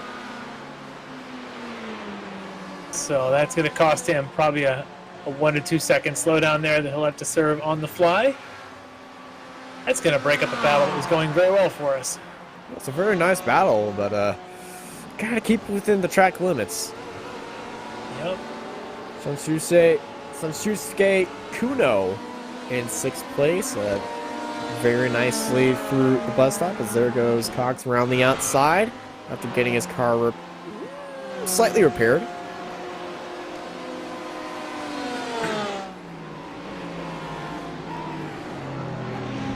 GT3 battle up ahead for 4th place. Carlisle and Bernie. Lamborghini versus Mercedes. Those Mercedes again. There aren't many of them. There's a couple of the old diehards still sticking to their Mercedes. Haven't jumped over to the Lamborghinis yet. Yeah, I was one of those guys who would never leave the Mercedes once I first drove that. I really liked the car, but when that Lamborghini came, there's just something about it that I just loved. Probably because I could turn it. I love the sound of the Mercedes, but I'm partial to that grumble of that big AMG motor up front. It just sounds so good. I like my Italian cars, even though they're it's not German? Italian anymore. But the museum is still in Italy, so It is. and Lamborghini was once American. So just keeping in mind with the LMP2s at the top, one of the things I want to note is with Whitworth sitting in 2nd, 5 seconds behind Angelis, he's made up quite a bit of ground. Cox just went to the pits again. Cox has to go to the pits again. Well, we know they have to pit twice. No, he just did his 2nd stop. He did a 2nd stop. Whitworth has to do a 2nd stop. He was the one who came out the worst of the front runners there in the first stops. If I go and look, his pit time was about the same as everybody else's, but I mean, he just had a pit lane time that was kind of slow. He's going to have to pick that up in the 2nd stop. He can't afford to have another slow pit lane time here in the 2nd stop. Yeah, and he's got to pick a good in-lap reason to the pits. So 3rd place in the LMPs goes into the pit lane. And, that was a pack. That was with Parker right there. And with them stopping now, I suspect that they all took about the same amount of fuel, considering their pit stops were all similar times before. So they should all be stopping now around the same time as well. Jennifer Donald trying to chase down Kernan as Kernan got a good move around Haran right there. And gave him a little bit of advantage over the BMW going through that western hairpin. But now that they both cleared that Lamborghini, kind of let that BMW beast roar. As here's Arthur Chan coming out of the pit lane. Sitting in 4th, and that's right behind Jeff Jacobs. And he's got Reeves on his tail, and he's going to send it around the outside. Jeff Jacobs goes around. Jeff was trying to get out of his way and grabbed a little bit too much green grass. Track isn't wide enough to give that much room. Yeah, that Mercedes is very tough, so I don't think Jeff's going to be very affected by that, but he's definitely not going to be happy that that's happened. If you're watching this face cam, you get to see the sigh that he just let out. Yeah, he was not thrilled with his performance on that one. Look at this battle for 4th place now in the LMP2s. Shan, Reeves, with Cox right behind. And this is looking a little bit like deja vu. I was going to say, didn't we just do this about 20 laps ago? Because we're doing it again. Yeah, it ended a little bit differently than we wanted it to. But these guys still continuing on. Nose tail with each other. A good run for Reeves. Is he looking on the outside? He is going to look on the outside of Shan. Side by side, they're going into turn 1. Reeves around there. They almost touch. Oh, he's right under his tail. Right under there. Right in the diffuser. It's got to change his handling, too. You get right underneath his wing like that? Oh, yeah. A lot of dirty air can happen. And I know how much ground effect these cars use, and that helps their handling. But when you put your splitter underneath the diffuser like that, ooh, even in such a slow corner, that will make the back end of your car just a little bit unstable.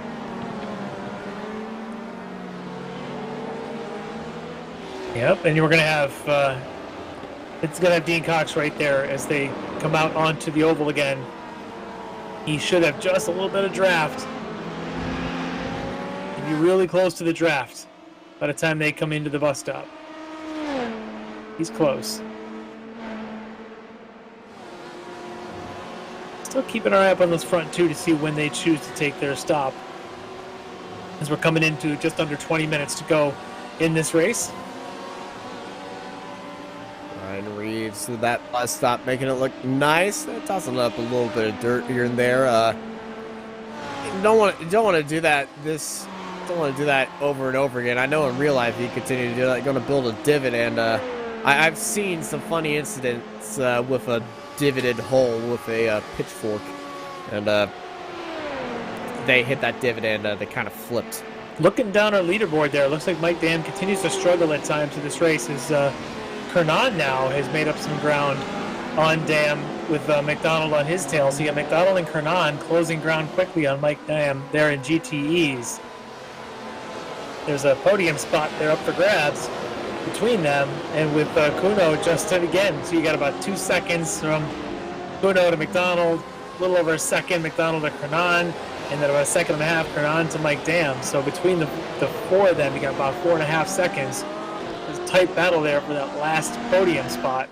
Yeah, 15 minutes separates them as you And see. there goes Kernan. Yep. Kernan. Something's up with Mike Dam in his car right now. Did he get a slowdown? I'm wondering, but he's been slow here for a little bit. I don't know if Wrong there's engine damage on though? that car? I don't see any damage. Either. Oh yeah. Oh no, there is Yeah, yeah. damage. Look at the back left. Yep. Yeah, so he's definitely limping that car along, so that's why he's way off at his pace. He's going to continue to struggle there as he's now falling behind McDonald, and then Kuno's going to probably double him up here in a second as well. Staying out. Surprising, but new third place driver of the GTEs, Kernan, sitting there as here comes Jennifer McDonald trying to chase him down. Now we got to fight for the podium. Last spot on the podium as Tyler Gilmet goes into the pits for the LP2s. Andrew List and Whitworth have stayed out. Big block for one of the cars out there. It was a Corvette.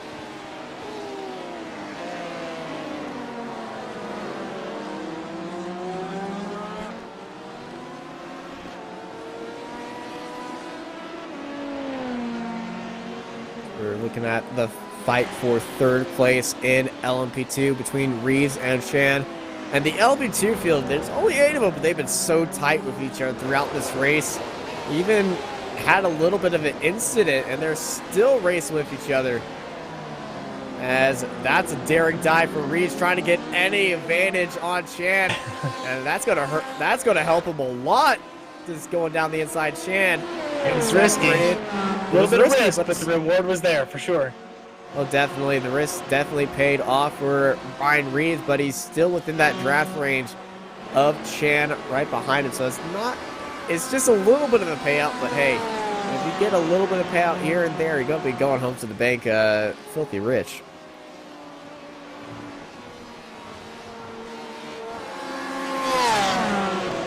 that damage there.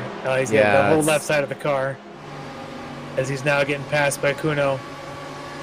I'm surprised he's still staying out, but only with 14 minutes remaining, I could kind of see the point of not really gonna try to get this repaired, because I feel like that's going to be more than enough time to just end the race in there, and I think he wants to end this race while driving, because it's going to be a hard race for him to continue on, but he's a fighter. Out there, Nathan Manning and his Porsche. Currently running in 9th here. He'll also be one of those to be gobbling up Mike Dam here shortly, as he's just about 8 seconds behind him. We got Jason Allen and Travis Schwenke there in front of him, as he's got Schwenke right in front of him. Schwenke's 3 seconds behind Allen right there.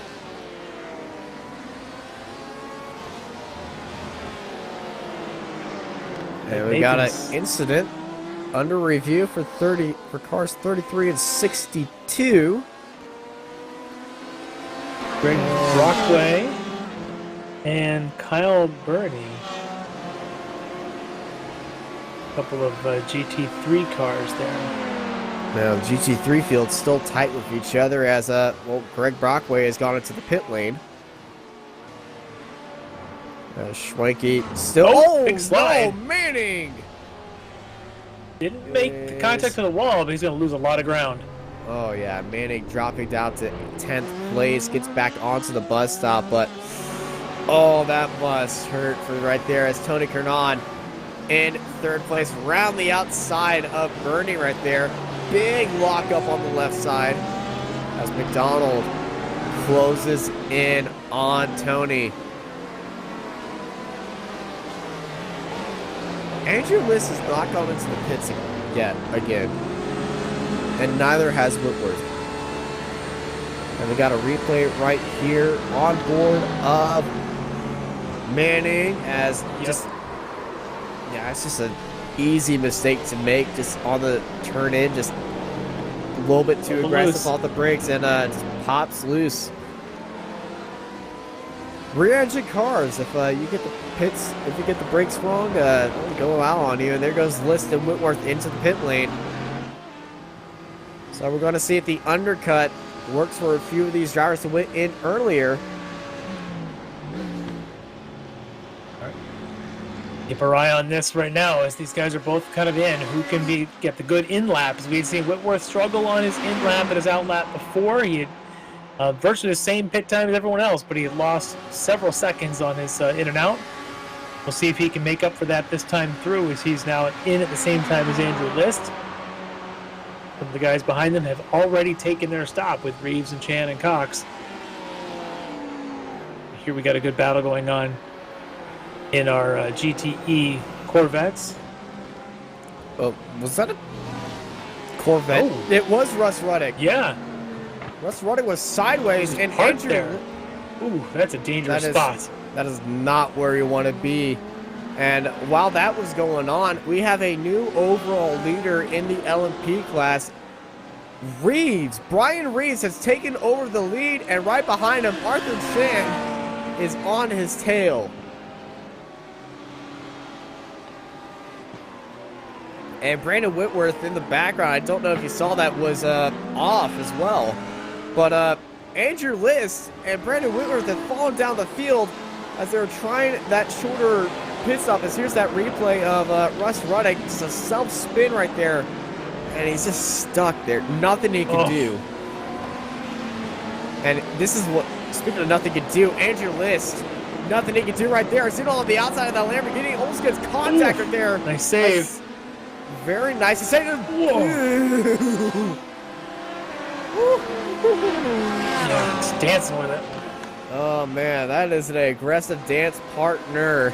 Andrew List managed to survive that crazy situation, but a pit stop strategy working gold right there for Brian Reeves. Has Reeves stopped twice? Now he has. Yes. But Arthur Chan now takes over the lead. That was my other question, right? So Arthur Chan, he's done his second stop. he has So done has his Steve Cox. Everyone And else has done their second stop, and I'm trying to figure out. lap 27. Looking at the numbers, yeah, they did. I'm trying to figure out what went wrong for Andrew List. Pit exit, pit in. He may have taken tires. Yeah, he may have taken tires. He did take tires. 37 seconds in the box. I wonder if he had not unchecked tires for his second pit stop. Whitworth did exactly the same thing. Because with 8 minutes to go in the race, you wouldn't think he would need fresh tires. But if you forget to uncheck that box when you're in, between two pit stops, normally your strategy is you set your pit strategy while you're queuing up in the grid, right? And your second stop, you don't normally have to go. Tyler is around. He's on the wall of the international hairpin. Whitworth and List jumped up into third and fourth now, as Tyler, the number 5th, almost gets his nose chopped off right there. That was, ooh. Santinelli goes wide in that Lambo, and here's a replay, and that's Tyler and Andrew List right here. And back end. This is at the other end. This is at the west portion. West. Yep. They're the same corner to me. They both turn right. They're both 180 degrees. Okay. I suck at both, so. They are not easy corners. Yeah. Actually, very difficult track to master. It's a lot of practice at this place. And Andrew List, new fast lap, 133.156. He may be on fresh tires. He is definitely on fresh tires, putting in a time like that, but he's just so far away. Just a handful of laps to go. That's going to be tough to make up any ground on Arthur Chan and Dean Cox out in front of him. It's just a very big mistake, and something that you just overlook as a driver because you have to go into the black box, turn off the tires. I know a few of the drivers have a keybind set to a button that say no tires, and I know some of the button boxes sold at Ricmotech actually do that for you, and I definitely know Kevin Ford with that spaceship setup that he's got definitely has full fuel, half fuel tires on, right side, left side, up there, and switches all over the place. As Whitworth is spun around now. Oh, it's gone from bad to worse for him. That's a second spin coming out of the pits. You go from having a chance to win this race to suddenly you're spinning 2 laps after your stop where you didn't mean to take tires, and suddenly you're in 5th and 20 seconds down. Not what you meant to do. But the battle wages on here for this third and final spot in GTEs, as Kernan is going to have a battle on his hands from Kuno, and as we're watching here, in Jennifer McDonald. This battle is far from over. Far from over indeed. As a little bit of a positioning for McDonald, just looking down the inside of Kuno, he's looking around the outside now. But remember, gotta look behind you. You got that LMP right there, and you got the GT3 in front of you. And we got a big situation. McDonald has to go a little bit wide. It says a big send by Whitworth. She's going to lose a little bit of ground to her competitor in front, but she was kind of in a bad position. She had really no choice with that LMP2 behind her. And now she's unfortunately stuck behind the GT3 as well. And speaking of Whitworth, this is how he got down into 5th place again. Around he goes, coming back out onto the oval, and I just got to say, that part of the track is super slick. I know they removed the bump on the apex, which... Oh, look at that squirrely. Almost had it again. So slippery, so twitchy coming around that... You want to turn in hard, you want to get the power down early, but the car just takes a little bit of a squirrel, and next thing you know, you're kind of loose a little bit. Oh, so much power, too. It's so hard to control. Yeah, the LMP2, one thing it does have, it has a lot of power, and it's just so unfortunate every time you just get a little bit too aggressive on the throttle, and then you get a nice little wiggle back there, and You see Jose DeOlio getting a big run on Ashton right now as they come across the line. 4 minutes left here at Daytona in the Ricmotech World Challenge presented by Proforma Elite Texas Graphics. Great paint schemes on these two Corvettes these guys are running tonight. These things look so good under the lights here in Daytona, don't they? And bright colors. Looks awesome. Yeah, gotta love bright colors in the night. Just, they pop. They really do just pop. And the Mad Moose Media Card. I always love an animal on the hood.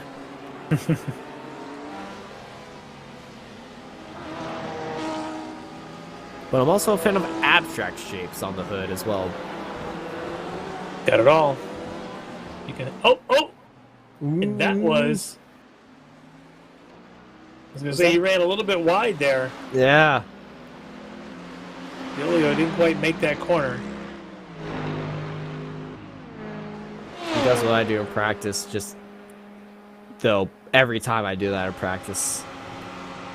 Well, Because overall leader with now just about 2 minutes to go. Now Arthur Chan with a pit stop on lap 27. He took a very early pit stop. He was doing what you were saying. He did 8 gallons of fuel, and then he went in for that extra 8 gallons. He's going to try to finish on 0.00. And the undercuts is working phenomenal for him. He's leading by 6 seconds with 2 minutes to go. Arthur Chan has got, well, he was calm and collected last time we saw him, barely a smile on his face. I gotta say, we need to go into that face cam when it comes to the 1 hour 15. He should get white flag next time by. Yeah, there's Arthur Chan right behind Brockway as he's looking down the inside. Brockway giving him a little signal saying, I'm just going high, you take down low, you enjoy this.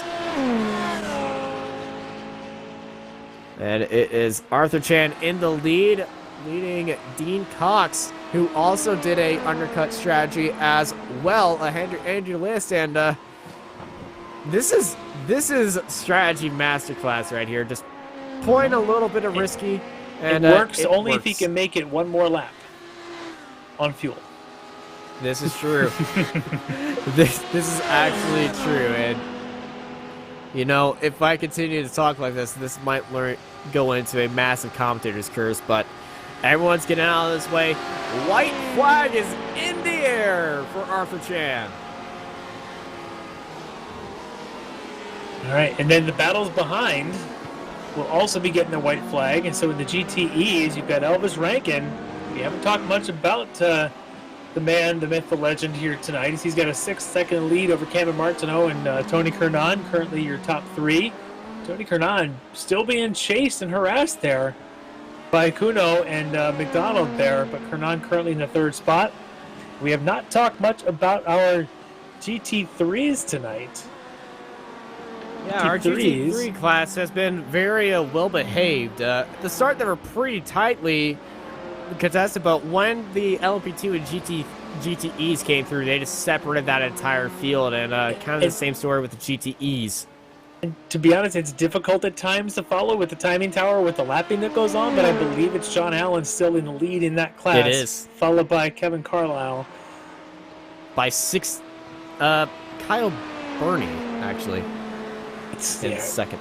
It's hard to tell, you know, because as one crosses and then they're lapped and not lapped and unlapped and things. But we'll get the full rundown. Oh, there's the smile. There's the head nod. He's realizing that he's done it. Arthur Chan. Has he got fuel? He's leaning forward he's leaning forward like to give it a little bit more momentum. But Arthur Chan, he's done it. Look at the smile. Calm, cool, collected. Has gave him the win. There's the fist. Arthur Chan wins it for Axon Driving Solutions here at the Ricmotech World Challenge at Daytona. Yeah, it's a great win. And as you mentioned, he did it by timing his pit stops right, as well as driving and staying clean. GTE, as always, no stranger to the victory circle there, Elvis Rankin.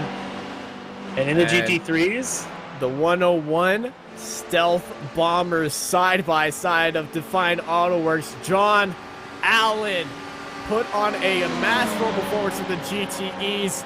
Led it from start to finish after the, led it start to finish after the pole sitter got a EOL. The stealth bomber Lamborghini takes the victory here in GT3s. What a race, but Arthur Chan pulling out a masterful strategy to take the most underdog win we were expecting here, because it was just list all the way. And then that incident happened behind him in the bus stop. We thought no one could touch list right there. Right, I completely would have said this is this race to win, and I'll be curious to hear what happened to him there, but I don't want to take anything away from Arthur Chan. He absolutely deserved this. It's a great win for him. Great way to kick off the first round of the World Challenge Series. And just, I'm excited for the rest of this season, and what great racing we had tonight. Yeah, fantastic race and a fantastic beginning to the World Challenge, I gotta say. Immediately. I don't want to pick favorites of the Ricmotech series, but it's up there. Like, man, I can't. Whew.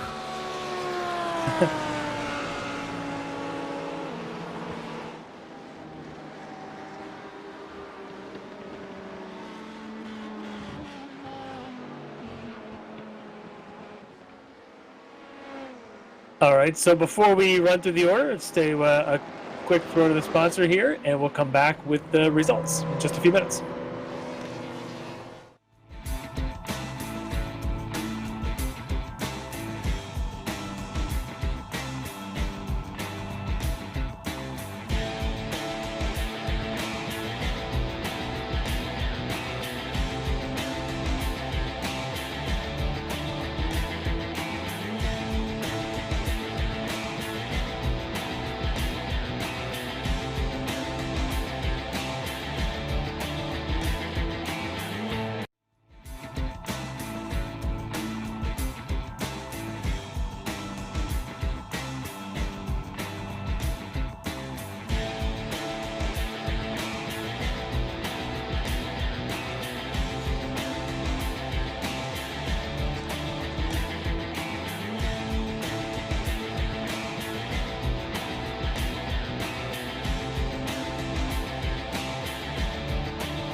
Ricmotech, high-performance sim racing equipment.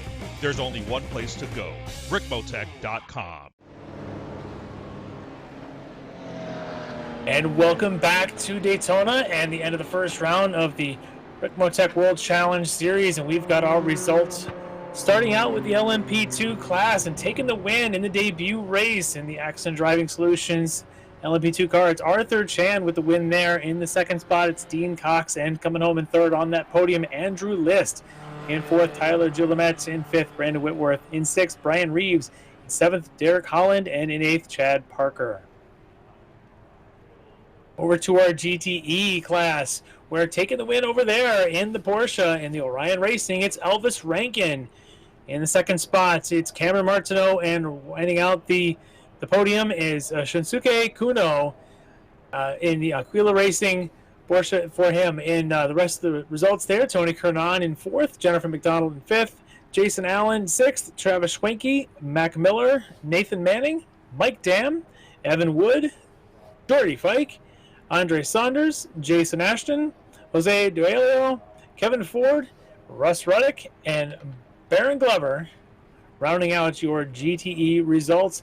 On to GT3, and GT3, from start to finish, he led the entire way in the Defined Auto Works car. It's John Allen taking the win there. In the second spot, it's going to go to Kyle Burney. In third is Chris Thorman.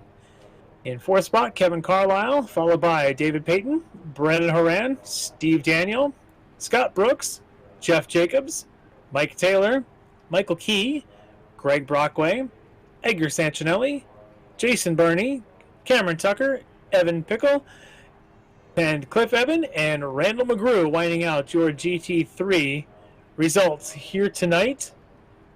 And again, what a fantastic race that we had here for the opening round, the inaugural round for the Ricmotech World Challenge Series. And we're going to talk to a couple of our drivers here tonight. And I want to start out right with our overall winner, the man who came from behind to take the win in LMP2. Let's start out with Arthur Chan. And Arthur, we had a great shot of you with your webcam there tonight. First, I got to congratulate you on the win, but the elation that you showed there coming across, what does this mean for you to win the inaugural round of the World Challenge race? It means a tremendous amount.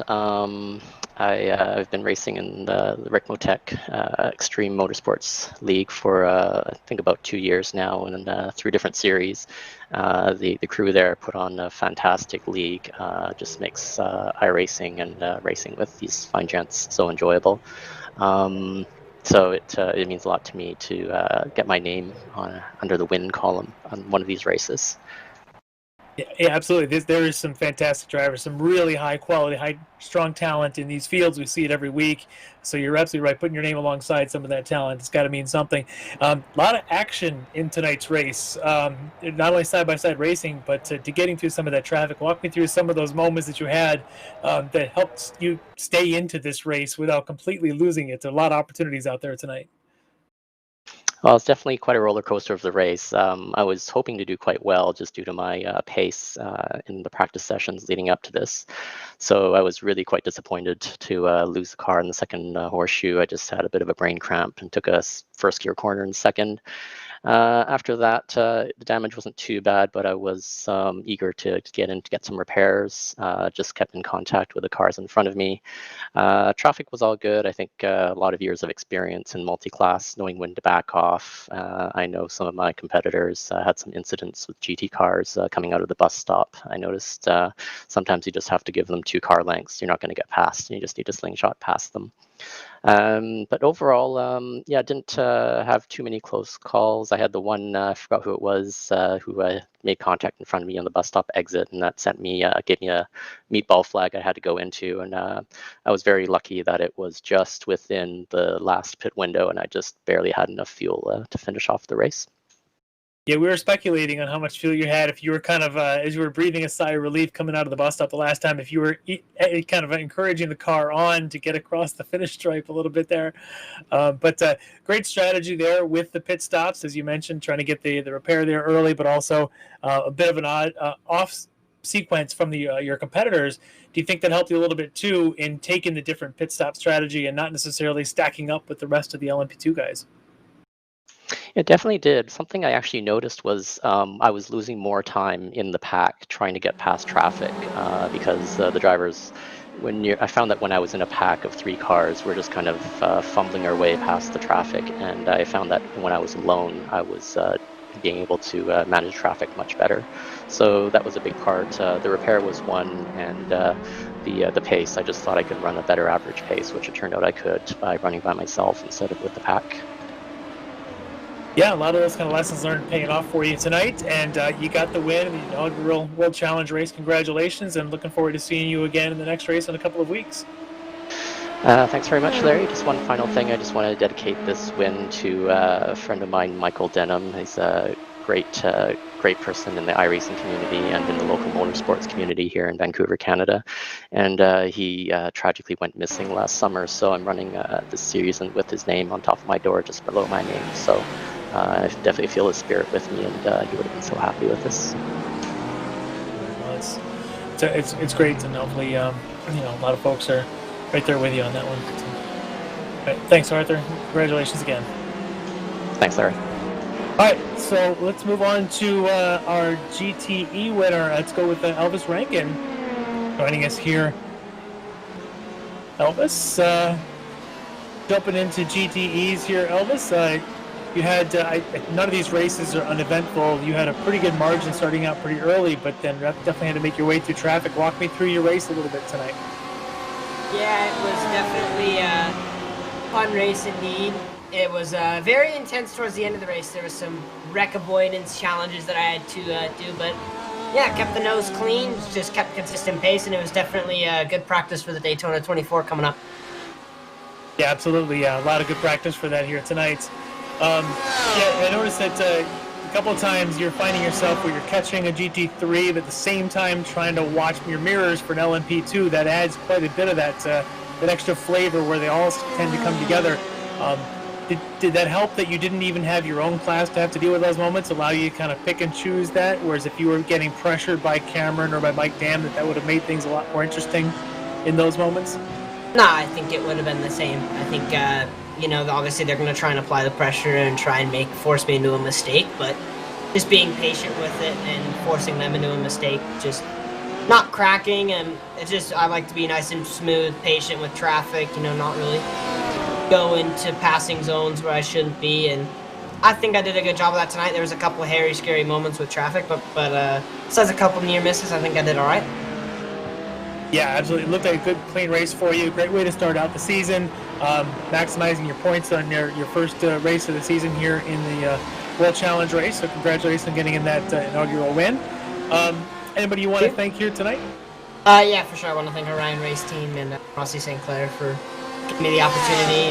My teammate Mike Dam tonight in the Porsche made a lights out setup, and we were just... Mike is kind of our setup guy, and he helped out our Corvette guy of Travis Schwenke, and he's been helping us out on the setup so much, and I definitely didn't want to leave him hanging in the RSR this season, so I wanted to come help him out.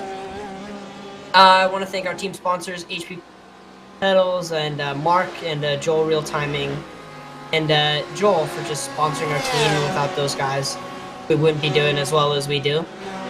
I want to thank my mom, my dad, my grandma, my grandpa for just supporting me with all the things in real world and all those kind of racing, sim racing, real racing.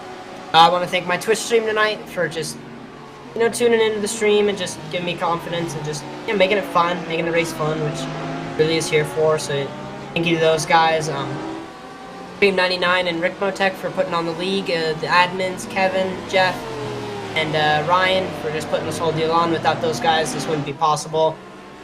And then you guys at Apex Racing TV for broadcasting the whole thing tonight. Appreciate it, and I think you did a great job, and always great to see your excellent precision racing out there, and looking forward to see you next week, of course, in the next series up. Yeah, thank you. All right, thanks, Elvis. And let's talk quickly then to also our third winner tonight in the GT3s, John Allen. Hey, John, thanks for joining us. Congratulations on getting the win tonight in the GT3, jumping into the Lamborghini tonight, aren't you? Yeah, new territory for little Mazda guy here, but it worked out pretty well. Call it beginner's luck, I guess. So being the slowest of the field tonight, but you still had your own battle to fight, did you find yourself really doing a lot of mirror driving with the other cars coming up and the 40-some cars out there on this track? It got a lot of traffic, pretty intense out there tonight. Yeah, I was definitely playing it cautious. I spent so much time trying to get acclimated to the car over the past week because it's what I'll be driving in the 24 hour as well with some friends, and never had driven it to that point. So being in the slowest class was ideal, but I hadn't taken the time to figure out pit speed limiter and how to flash my lights and all the things that are involved in this class that are not when driving the Mazda. So it was all I could do to just kind of figure out the fuel and get through, and that I nearly butchered. I realized I was a little short, or likely to be a lap short after the pit stop. So I backed it down from the 145 range to the 144 range, or vice versa, from 144s to 145s. Just thinking I could manage that gap until it was down inside 2 seconds again, and then I'd either have to have saved enough or have to save, behind, switch places, grab P2 and draft and see if I could get it back by the end. And it was made a little bit easier, I guess, by the penalty applied there. So if it's not beginner's luck, it's something when you figure 3 of the top 4 positions had penalties tonight, and I think I only won because I didn't.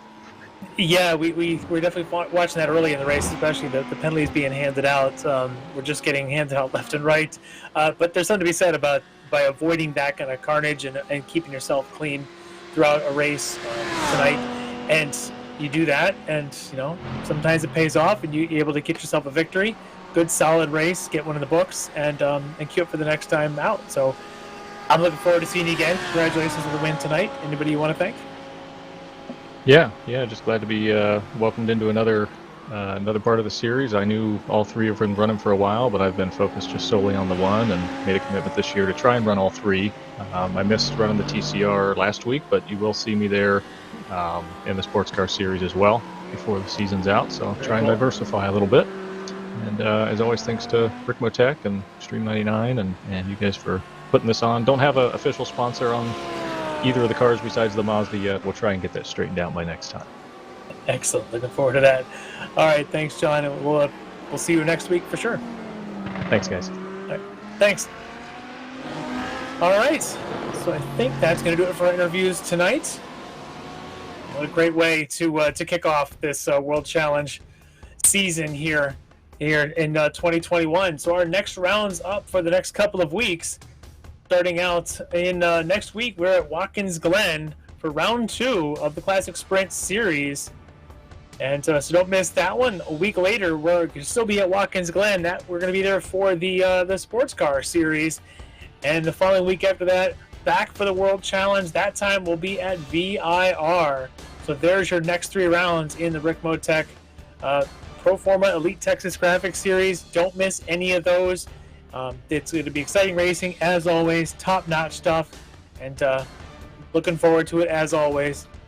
So for Austin Knight and Alex Simpson and Dennis Branch, I'm Larry Lefty McLeod, and thank you all, and have yourselves a good evening.